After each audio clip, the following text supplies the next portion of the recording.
En todo caso, lo que hace este PIB es indicar los valores económicos que se llegan a producir trimestralmente. Sin embargo, esto no quiere decir que no puede tener relación con otro tipo de indicadores que son o mensualmente o un poquito más, más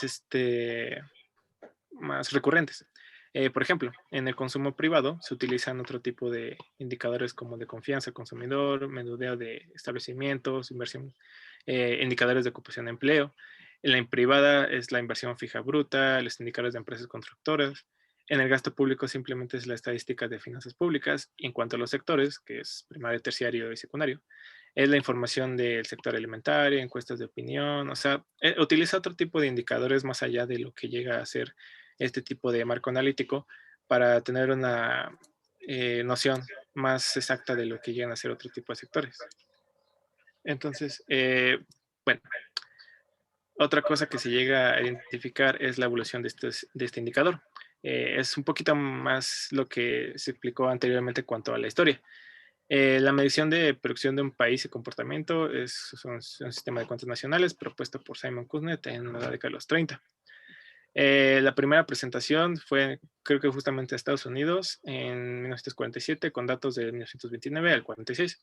Para establecer primeramente estos datos en México, se utilizó el sistema de cuentas nacionales en México, producida, bueno, más bien apoyada por Banxico, el Banco de México, asumiendo que este tenía que tener la tarea de la contabilidad nacional y producir el PIB anualmente, ¿no? Tener un cierto periodo. Después se trasladó esta como tarea, por así decirlo, en la responsabilidad de la Dirección General de Estadística por parte de la Secretaría de Programación y Presupuesto. Aquí, pues, este sistema de cuentas nacionales de México ha mejorado su metodología, ¿no? A llegar a tener más cobertura y detalle, y cada tiempo determinado se cambia de año base para reflejar estas ponderaciones y actividades, es como lo indicó el profesor también igualmente. Entonces tiene que haber este cambio de año base para que estas ponderaciones tengan valor real en lo que es el PIB. Ahora, aquí sí necesitaría un poquito de ayuda, profesor, porque no comprendiste bien estos datos. Entre 1911 y 1920 hay como cierta interrupción de series, cambios de base, metodologías, hay ciertas como diferencias de análisis que hace difícil las comparaciones históricas. Entonces, si no mal comprendo, a lo que se refiere como estas interrupción de series serían como cambios de análisis, ¿no? O sea, como que de cierta forma estás midiendo cierto periodo, pero te lo cambian abruptamente, entonces eso hace que no los datos que llegas a retomar de ciertas cuentas nacionales o del PIB ya no tengan valor y se confundan con otros, se traspapelen, por así llamarlo. Entonces no sé si tengo noción correcta de este tipo de interrupción de series, por favor. Más o menos lo que quiere decir es que sencillamente no se registraron datos porque no había medición. O sea, eso se ocurre durante la revolución, y durante todo ese tiempo, ese periodo de 9 años, el gobierno no tuvo la capacidad institucional para hacer la medición del PIB. Entonces, pues, sencillamente no hay registros. Y se ha tratado de hacer cálculos, interpolaciones de las series, es decir, pues las series son todos los datos previos y posteriores de las mediciones del PIB, pero tenemos ese vacío entre 1911 y 1920. Ya ha habido quien ha intentado con relativo éxito tratar de interpolarlas, es decir, de inferir los datos que están en ese hueco a través de datos existentes antes o después, pero pues esas interpolaciones de todas formas no serán nunca tan precisas como pudieron haber sido los datos originales. Ok, ok, entonces sí, ya, entonces sí, sí lo compré. Bueno, debido a la exposición, bueno, más bien el tiempo, me apresuraré un poco, entonces mi compañera mencionará esto y paré directo a los problemas. Bueno, en el caso de la historia, debido a que el cálculo o el crecimiento del PIB empieza, por así decirlo, en el año de 1980, pues no se tiene datos anteriores a este año de que si hubo recesiones o algo sucedido que provocó pues que bajara el PIB, pero lo que sí se tiene conocimiento es que a partir de los años de que fue de 1911 a 1915, me parece, no, no hubo como tal una consulta del PIB debido a que en estos años estuvo lo que fue la guerra de revolución. Y pues en el caso también de 1927 a 1932, pues debido a la crisis que hubo en Estados Unidos por la crisis del 29, pues tampoco se hubo un cálculo del PIB porque México también se vio afectado de esto. Y pues, ¿le sigo? No, muchas gracias. Se nos acabó el tiempo. No, profesor, déjeme explicar el problema, aunque sea.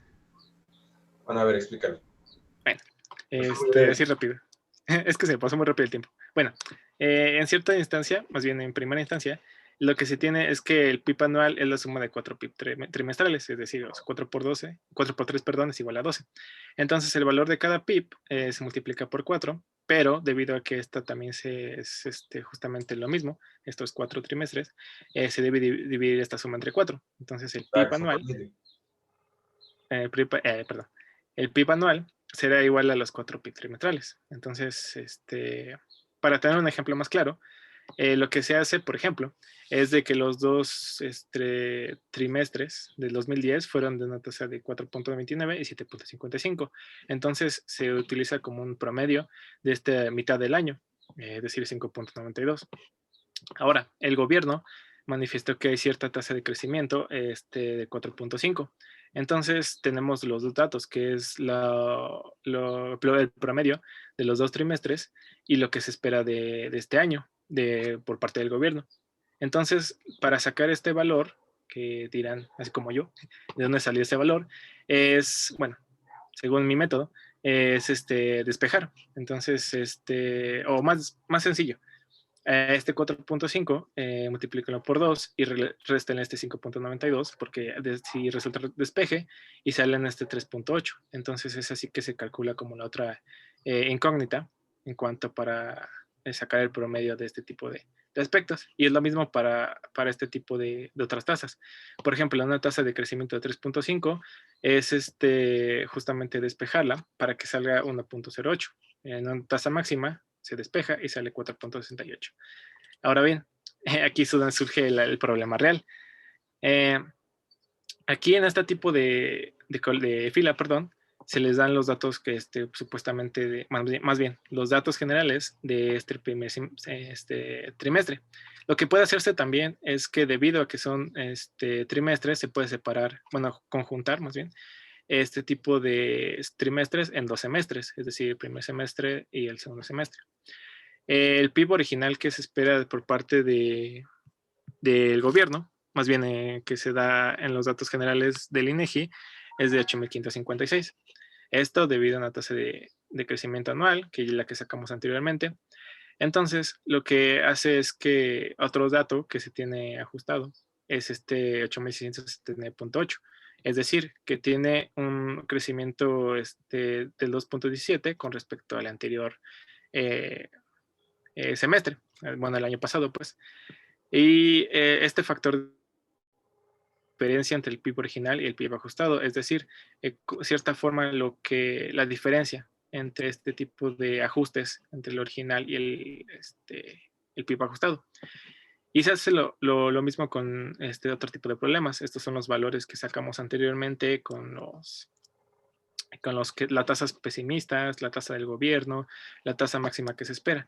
Entonces, en este tipo de aspectos, en general, para que no sea tan, me coma la exposición del otro equipo, lo que hace la máxima, o la optimista, si quieren verlo de esta forma, es que sí hay cierto tipo de diferencia entre el crecimiento. Sin embargo, este crecimiento no es mayor al analizado en el primer semestre. Es decir, para terminar este análisis, lo que sucede es que no se espera que no haya tanta diferencia entre lo que se espera en el semestre pasado, bueno, el primer semestre, con respecto al segundo. Entonces no hay este tipo de ¿cómo se dice? Previsión exacta, por así llamarlo, de lo que podría suceder. Sin embargo, a mi parecer, estos tres análisis son bastante pesimistas, entonces no hay diferencia entre esos. Ya para un tipo de análisis más completo, de ejercicio y todo eso, sí, ya me, me, me abstengo de que el profesor nos explique, porque pues si no me como alta la clase. Gracias. Ah, te abstienes, no quieres que yo explique. Bueno, nada más sería como el PIB original y el PIB ajustado, que es creo que lo que me faltó de explicar. Okay. Sí, te revolviste un montón. Creo que no fue entendible nada de lo que, bueno, casi nada de lo que dijiste.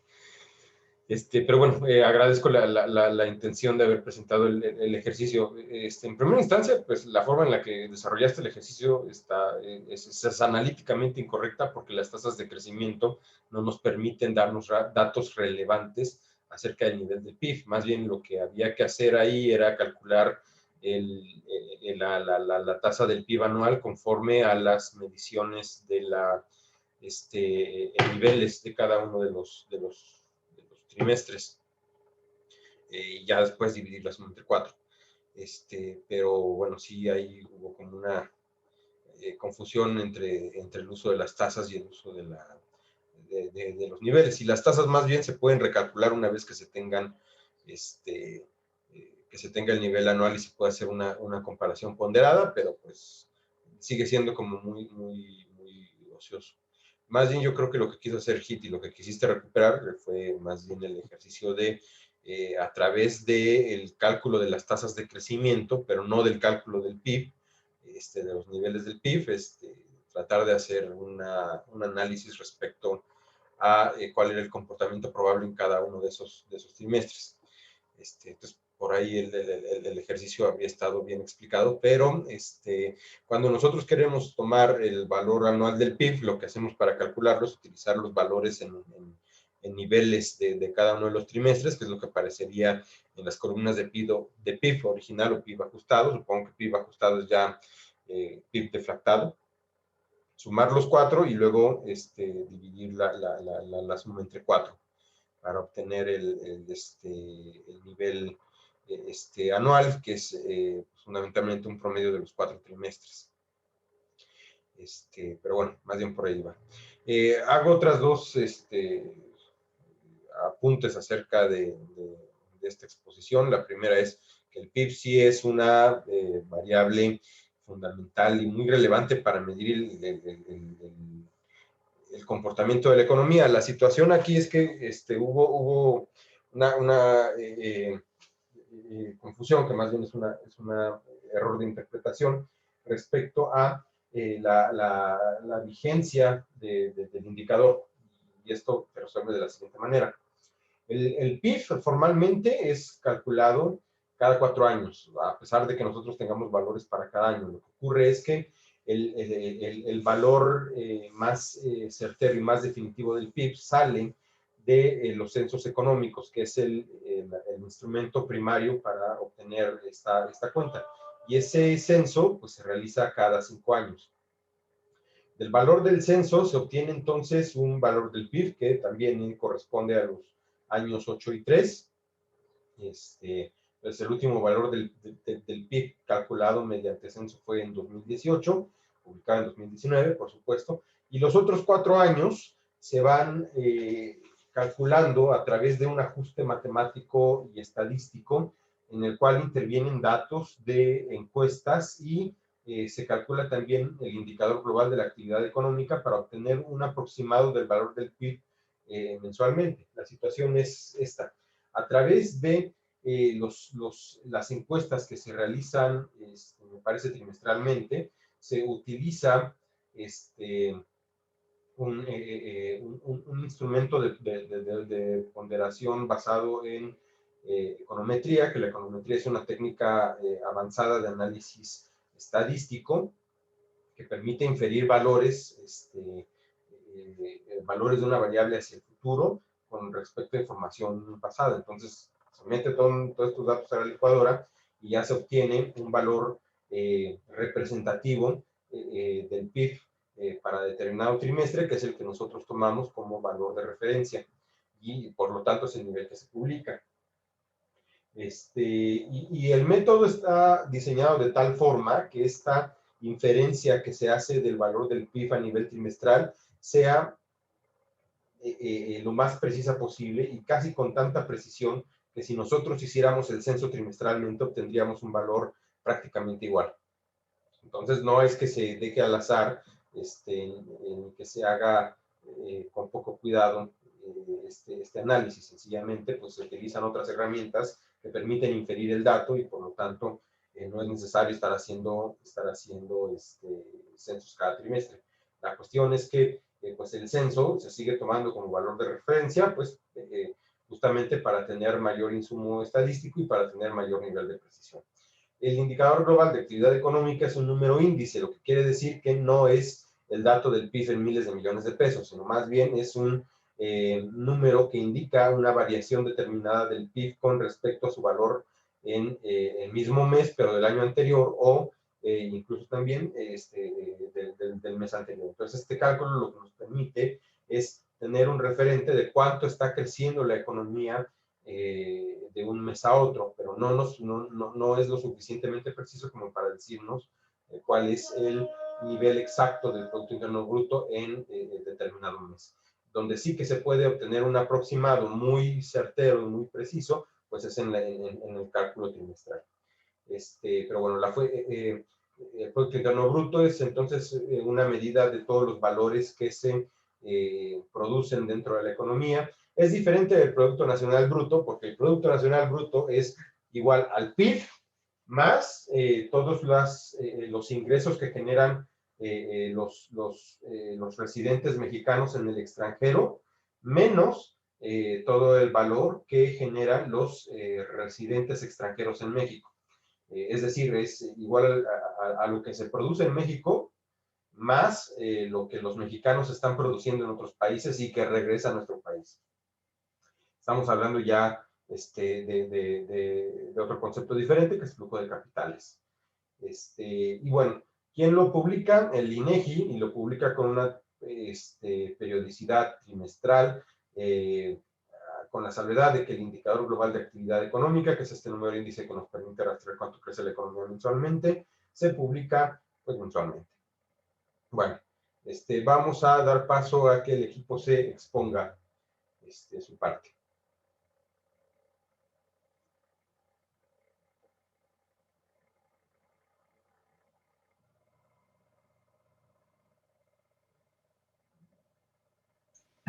¿Se ve, profesor? Ya se ve. Ok.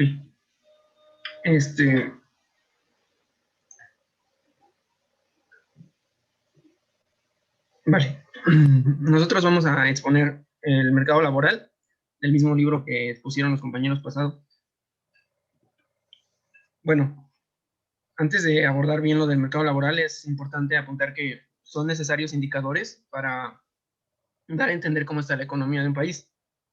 Entonces, por ejemplo, en Estados Unidos se da un reporte mensual de la situación laboral en el que se habla de la tasa de desempleo, las horas trabajadas y la remuneración por hora. Pero pues esta tasa, bueno, este reporte tiene un impacto muy importante en la economía y en las esperanzas de los economistas. Básicamente es de los más esperados de todo el mes.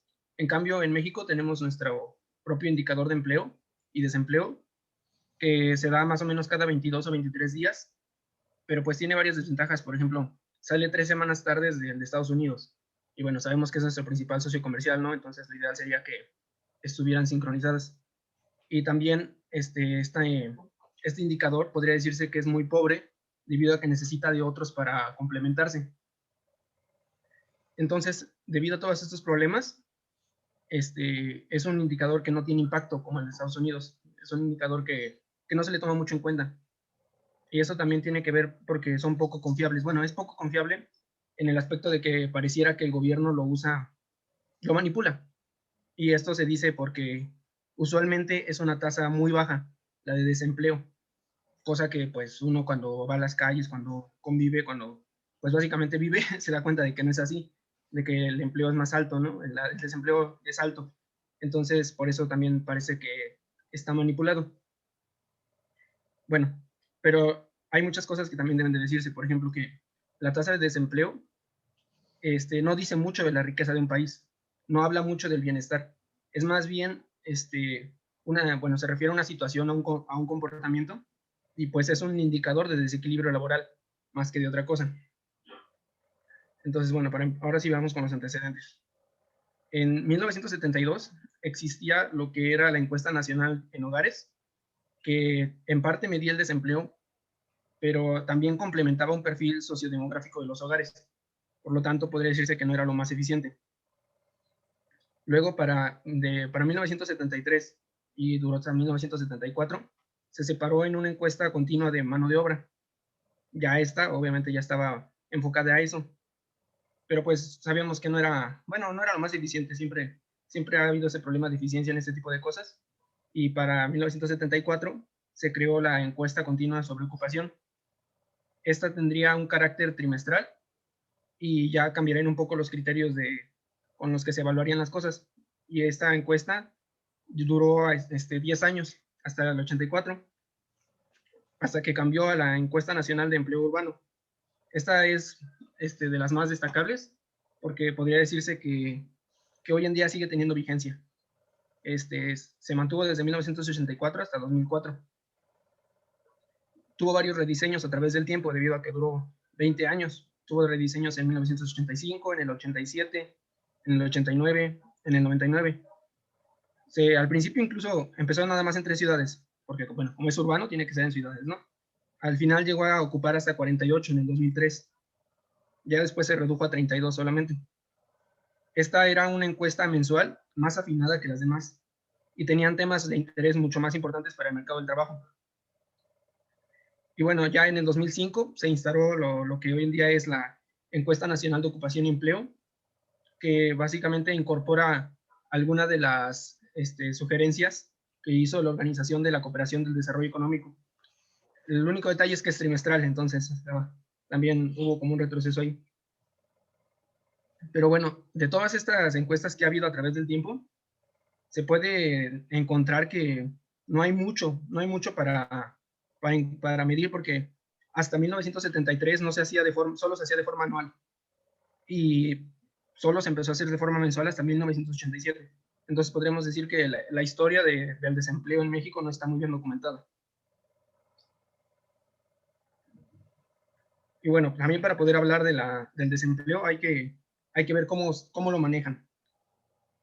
Esta tasa de empleo la reporta el INEGI, y como ya habíamos dicho, parece que tiene poca credibilidad porque reporta niveles muy bajos. Y es que uno de los principales problemas, o bueno, pareciera que es uno de los principales problemas, es que el INEGI usa una definición de economías desarrolladas, que obviamente no debería aplicar aquí en México. Entonces, se podría decir que no muestra la realidad. Entonces, también en base a eso, el INEGI pudo argumentar en su momento de que necesitaba la autonomía para poder dar las cifras bien, ¿no? Y se le entregó autonomía y pues al final de cuentas sigue la cosa igual. Y bueno, que ya hemos dicho, se supone que es un indicador del desequilibrio del mercado laboral, por lo cual no necesariamente tiene que indicar el bienestar. Puede que no haya un bienestar, pero el mercado laboral esté equilibrado de algún modo. Entonces, una cosa que hay que definir bien es lo que es el empleado o lo que es estar empleado para el INEGI en sus definiciones. Para ellos, basta con trabajar 1 hora a la semana para poderte considerar como una persona empleada. Esto podría decir, no manches, es muy poco práctico, porque básicamente tú trabajas 1 hora y ya te cuentas como cualquier persona que trabaja todos los días 8. Pero el punto de este parámetro es que puedan tomarse en cuenta todo tipo de empleo. Un empleo parcial, uno informal, temporal o incluso los irregulares. Y pues también, como parte de la crítica, el INEGI demostró que si incluso se llegaran a subir la medida de mínimo de 1 hora a 5 horas, la tasa solo cambiaba 0.2%. Entonces no es como que influyera mucho. Y pues se iba a mantener en 1 hora para poder incluir a todos los modos de empleo que ya dije. Pero pues lo importante era que seguían los niveles muy bajos. Y o sea, era muy bajo en comparación con países europeos, con Estados Unidos. Entonces, pues el mismo Estados Unidos fue el que dijo en el 2003 que pues algo estaba pasando, ¿no? Que tenía que hacer una investigación al respecto. Entonces vino a México y hizo su investigación. Y bueno, dentro de su investigación, primero aplicó los mismos criterios que se aplican en Estados Unidos para hacer la tasa de desempleo. Y resulta que la tasa que reportaba el INEGI solo subía 1.5%. O sea, relativamente poco. Entonces, no sé, como que no quedaba claro si en realidad la culpa era del INEGI o estaba pasando otra cosa. Para el 2005, que se integró la encuesta nacional de ocupación y empleo, el INEGI cambió el estudio para mejorar las críticas, por así decirlo. Como ya dije, integró las sugerencias de la Organización para la Cooperación del Desarrollo Económico y la tasa de desempleo subió otro 1.3%. Pero pues a pesar de que esa tasa que subió 1.3% era la tasa de desempleo abierta urbana, o sea, era la de la zona urbana. Pero el INEGI por algún motivo decidió incluir la tasa rural junto con la urbana. Entonces, a pesar de que yo siempre pido, subía un poquito, con la rural volvió a bajar, entonces las críticas volvieron a hacer lo mismo, en plan, sí, lo intentaste mejorar y lo lograste, pero al final buscaste la forma de reportar lo que quieres, ¿no? Entonces, no, las críticas no le ayudaron tampoco esta vez. Porque, bueno, por ejemplo, Estados Unidos no usa la tasa rural dentro de su tasa nacional. Entonces empezaron a surgir varios complementos a los indicadores. En total fueron hasta 17. Pero bueno, esos complementos al final solo dependían, bueno, eran como muy dependientes de la principal, entonces no decían mucho. Tú podías medir la variabilidad entre la tasa de desempleo abierta y los indicadores complementarios, y al final ninguno variaba mucho, casi decían lo mismo, entonces no te ayudaban demasiado. Bueno, también parte de los conceptos importantes, vamos a lo que es la tasa de desempleo, que la tasa de desempleo es la población económicamente activa sin trabajo que busque explícitamente empleo. ¿Qué quiere decir que busque explícitamente empleo? Que lo ha buscado, o sea, no basta con decir yo quiero trabajar, sino de que lo ha buscado, porque tú al buscar trabajo, lo que haces es ejercer una presión sobre el mercado laboral y generar una demanda. Bueno, se podría decir demanda, oferta, pero el punto es que ejerces esa presión sobre el mercado laboral y ya tienes influencia en la economía. Pero también una parte importante es separar a la población para saber qué es exactamente la población económicamente activa que busca trabajo explícitamente. Entonces, primero hay que dividir a la población entre las personas que pueden trabajar y las personas que no, que actualmente son los mayores de 14 años. Hasta 2005 eran los mayores de 12, pero bueno, se cambió a mayores de 14 años. Todas las personas mayores de 14 años son la población en la edad de trabajar. Aquí lo podemos ver en la tablita de abajo, en el diagrama. Luego, la población económicamente activa son los que deben buscar trabajo. Y si no buscan, son la población económicamente inactiva. Esta población económicamente inactiva son los que, por así decirlo, no tienen trabajo y no lo buscan. Entonces, tú puedes no tener trabajo, pero solo por el simple hecho de no buscarlo, no entras dentro de la encuesta. No formas parte de la tasa de desocupación. Y otra parte importante es marcar los subconjuntos. Por ejemplo, existe un subconjunto de subempleados que son personas que les gustaría trabajar más tiempo del que trabajan y no lo pueden hacer por el mercado, no se los permite. Pero eso tampoco se contempla. Entonces, se podría decir que es muy pragmática la forma de verlo porque, bueno, todos los desempleados no tienen trabajo, pero no todos los que no tengan trabajo cuentan como desempleados. Entonces, lo que marca la diferencia es tu acción de búsqueda activa del trabajo. Hay personas que incluso no buscan trabajo, pero si se los ofrecieran, lo aceptarían. Y aún así se contemplan dentro de la población económicamente inactiva. Se podría decir que también hay otro sector de personas que han estado buscando constantemente y debido al mercado nunca encontraron, se rindieron y eso también se le conoce como desempleo disfrazado porque tampoco se les contempla, porque ya no buscan, pero siempre estuvieron buscando. Entonces hay muchas cosas que mejorar en eso, ¿no? Entonces, dentro de los cambios que metieron a la encuesta del 2005 por la parte de las sugerencias de la Organización de la Cooperación, está primero que los iniciadores sean contemplados como desempleados. Los iniciadores son personas que cuando tú haces la medición, todavía no están trabajando, pero dicen que ya van a trabajar. Esos antes se contemplaban como trabajadores. Ahora, pues hasta que no trabajen de verdad, pues no se les contempla. Otros son los ausentes temporales, que son personas que decían, es que yo no trabajo desde hace un mes, pero voy a volver. A esas personas también se les consideraba como empleados, pero pues actualmente no, a menos de que tengas alguna prueba de que tienes un vínculo laboral todavía, ahí sí ya te contempla, pero por lo pronto no. También tenían que apegar un sistema, bueno, un valor más agregado, perdón, un criterio más apegado al valor agregado sobre las ocupaciones marginales para apegarse a la contabilidad del Producto Interno Bruto. O sea que una ocupación no lo es si no hay demanda por el empleo, ni hay un mercado que regule los precios. Esto engloba lo que se llaman payasos, malabaristas, los que limpian vidrios en las calles, así, que no cumplen con una demanda del mercado. Nadie les pide ese trabajo, por así decirlo. Entonces no afectan. También se regula lo que es un subempleado, que es lo que ya habíamos dicho, que es alguien que quiere trabajar más de lo que ya trabaja, y ya se incluye dentro del sistema. También los empleados informales, que pues ya sabemos que son los que no pagarían impuestos ni tienen registros administrativos.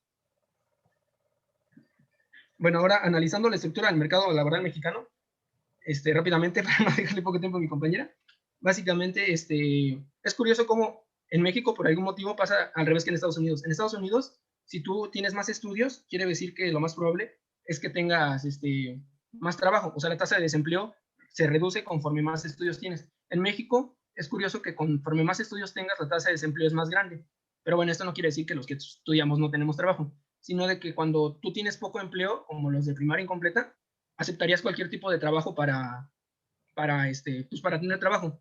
Y una cosa importante es que en el nivel educativo de México alto, regularmente los niveles educativos altos vienen de familias con ingresos altos y una riqueza acumulada. Entonces, ellos son capaces de soportar tiempo sin trabajar con tal de buscar el trabajo que ellos les gustaría a la perfección. Entonces, por eso la tasa de desempleo es un poco más alta. Y también tiene que ver el grado de desarrollo. En zonas más urbanizadas, la tasa de desempleo es más alta, pero porque la tasa de desempleo es una medida de desarrollo. En las zonas rurales básicamente no puedes contemplar el desempleo porque puede que haya agricultura autosuficiente, entonces el desempleo no entra en esas partes. Bueno, pasamos con mi compañero. No, todavía me falta. Bueno, estas son tasas complementarias, perdón, que básicamente son las que habíamos mencionado que existían antes, pero pues al final de cuentas ya no sirven, solo era para remarcar que en su momento existieron y no tenía sentido, porque solo decían lo mismo. Si dan cuenta, las gráficas todas siguen al patrón original desde la tasa de desempleo abierta. Entonces era como, pues, ¿para qué están, no? Ok, les explicaré rápidamente esto. A ver, me dicen si se me corta el audio porque mi internet ahorita no está muy bueno. Bueno, el INE, como ya había mencionado mi compañero, el INEGI y el IMSS son los principales indicadores pues acerca del mercado laboral, donde se exponen los índices de horas trabajadas, empleos, salarios y pues diferentes sectores del mercado. Los datos que provee el IMSS está directamente vinculado con el número de derechohabientes y el número de patrones. Estos datos son utilizados para saber si para saber cuál es el número de empleo en un país, bueno, en este caso pues México, ¿no? Pero estos datos no suelen ser muy confiables, ya que el INEGI indica que aproximadamente el 60% de personas que trabajan no están registradas en el Seguro Social, lo cual afecta pues altamente esta cifra y no permite un control del número.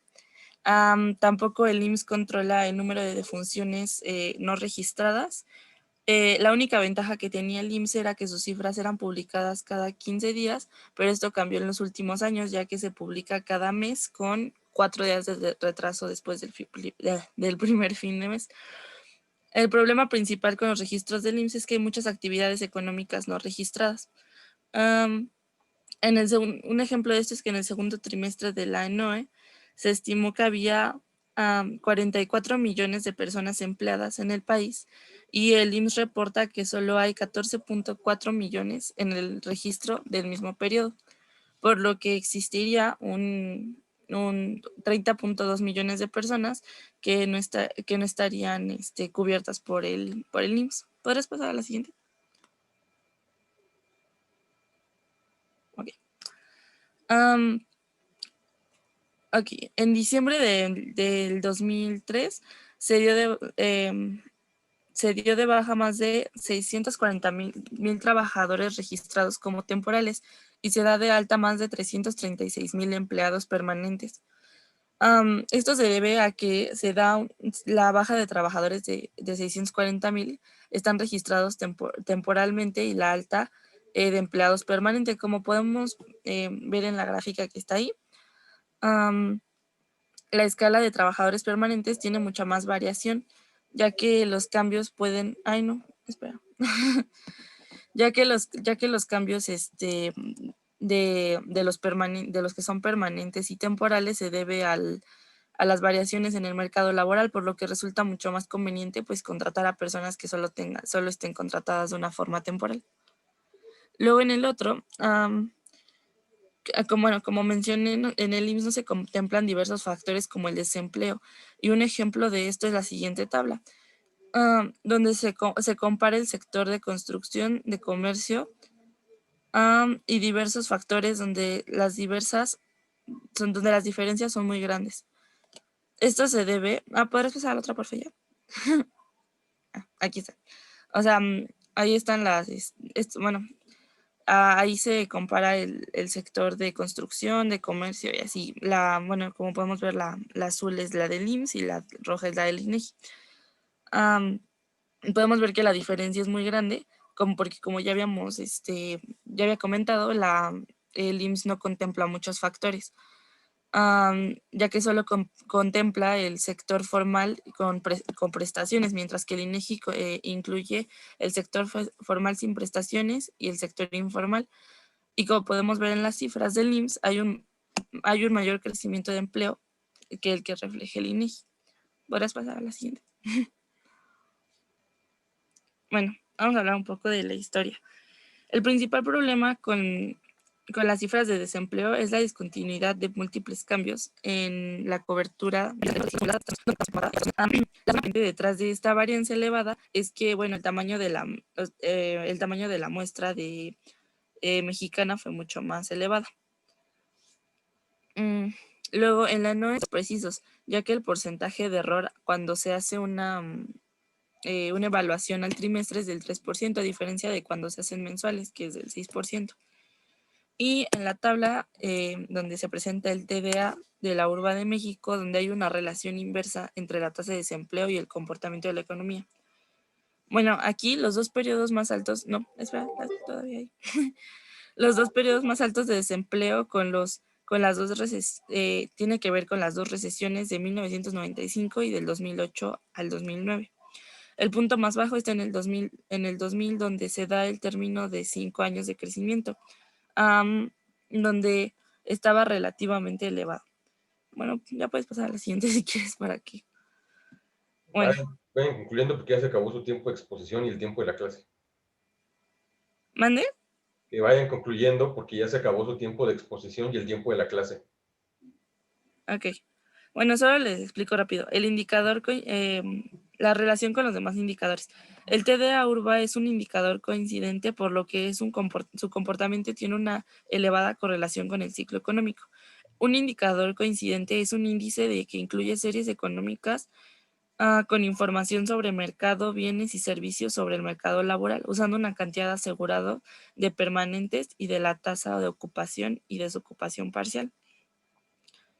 Bueno, pues pasar a la siguiente, ya si quieres. Bueno, nada más sería que, hablando sobre la relación con los otros indicadores. Bueno, a ver, espera. Ok. En la parte de la divulgación de los datos, la TDA usa indicadores mensuales para representar la ocupación de empleo que se difunden de 22 a 23 días después. Que en la ENOE también se toma en cuenta el PA y la población ocupada, que sería la PO, y el sector de actividad por proporción. En la ENOES, al sacar sus cifras de categoría y también de las características como de actividad. En Internet cada trabajadores asegurados permanentes y temporales. Y donde se por la federal y activamente económica, cual permite una mejor, ¿cómo se diría? En las estadísticas permite una mejor, como visibilidad acerca de eso. Muy bien. Solo para complementar la conclusión del texto es que la importante pierde sentido de que una de esas tasas se usa por la poca credibilidad. Pues sí se usan y no es tan poco creíble. Pero bueno, eso será el tema de la siguiente sesión.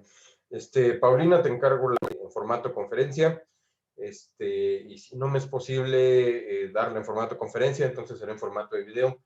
Pero yo les aviso si va a ser en formato de video, les aviso el lunes. Si no, nos vemos el martes para clase de conferencia. Bueno, entonces, pues ya se nos acabó el tiempo. Muchas gracias por hoy. Y nos vemos el martes. Gracias, profesor. Gracias, Buen profesor. día. Buen día. Hasta luego, profe. Gracias. Hasta luego.